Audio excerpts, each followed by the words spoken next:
অনেকে বলেন যে শান্ততুলি খারাপ, আসলে এরা খারাপ, জানেন না এরা কত ধরনের খারাপ। এরা খারাপ না হলে আজকে আমাকে এই বিলিন্ডার ধার দিতে দেয়। অন্য মেশের বাড়ির কিন্তু অনেকে বিলিন্ডার কিনেছে, মানে আমার আপন জমি আর কি, আমার মায়ের বাড়ির। তো ওরা বিলিন্ডারে কিন্তু হাত দিতে দেয় না। কু মশলা বাটতে গেলে ওরা নিজে বাটে দেয়, ওরা কখন বাটে দিবে সময় পায় তারপরে গাছিনি হবে। আর এই শান্ততুলির বাড়ি এ দেখেন আমার হাতে বিলিন্ডার কিন্তু ছেড়ে দিছি, আমার বাটে লওয়া লাগবে। এরাই তো এর খারাপ ইয়ে, বুঝতে পারছেন? এবার আবার এরা কিন্তু আরো খারাপ, জানেন? কেউ যদি না খায়া থাকে শুনে যে ওই মানুষ না খায়া আছে, তাহলে কিন্তু অমনি চাল না হলে ভাত না হলে যাই কিছু হোক ওই মানুষকে দিবে। এটা হলো এর খারাপ লক্ষণ। মানে এরকম আরো আমার কিস্তি ছিল, আমাকে যে 50,000 টাকা দিছে, দিয়ে আমার 2টা কিস্তি মারিয়া দিছে, এর খারাপ লক্ষণ।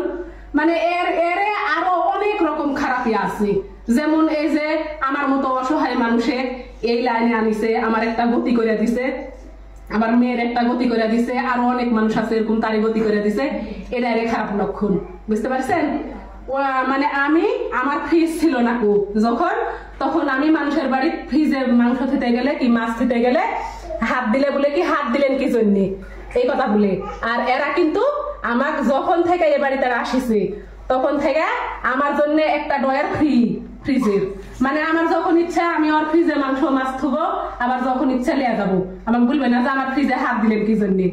এটাই তো এর খারাপ ইয়ে, এভাবেই এরা কিন্তু খারাপ। কিছু কিছু ব্লগার আছে যারা মনে করেন শান্ততুলির বাড়িতে আসে ভিডিও বানানোর জন্য, আসে যদি বাড়িতে না থাকে তখন যে বলে যে হলো আমরা বাড়িতে গেলে দরজা আটকা দেয়, লাগা দেয় দরজা। আসলে বাড়িতে না থাকলে কি করে তারা হলো দেখা করবে তার সাথে? তার তো অনেক কাজই থাকে, ব্যস্ত মানুষ তারা, সবাই জানেন। আর যাই এইভাবে দুর্নাম করে। আবার নতুন নতুন ব্লগার আছে যারা মানে শান্ততুলির ভিডিও ছাড়া ওরা ভিডিও দিতে পারে না। খুব আসে যদি একদিন দেখে যে নাই, প্রত্যেকদিন ভিডিও করে দিচ্ছে, তারপরে একদিন নাই দেখলে তখন এসে যায় অমনি দুর্নাম করে। এই অবস্থা। তো এইরকমই শান্ততুলি খারাপ। তো যাই হোক, আমি অনেক কথাই বললাম, কেউ কোনো মাইন্ড করেন না। মানে আমি না বললেই পারছি না, কারণ অনেক মানুষের অনেক কথা শুনেছি। অনেক মানুষ আছে যারা যেই থালে খায় সেই থাল কিন্তু ফুটে করে।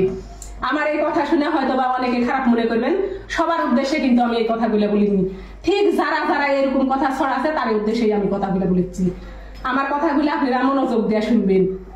তো যাই হোক, শান্ততুলির দিয়ে কে কি উপকার পাচ্ছে না পাচ্ছে সেটা আমি জানি না, কিন্তু মাশাআল্লাহ আমার অনেক উপকার হচ্ছে। তো কেউ কিছু মনে করেন না, সবাই যে যেখান থেকে আমার এই ভিডিও দেখছেন সবাই ভালো থাকবেন, সুস্থ থাকবেন এবং শান্ততুলির পাশে আমার পাশে সবাই থাকবেন। সবাইকে আল্লাহ হাফেজ।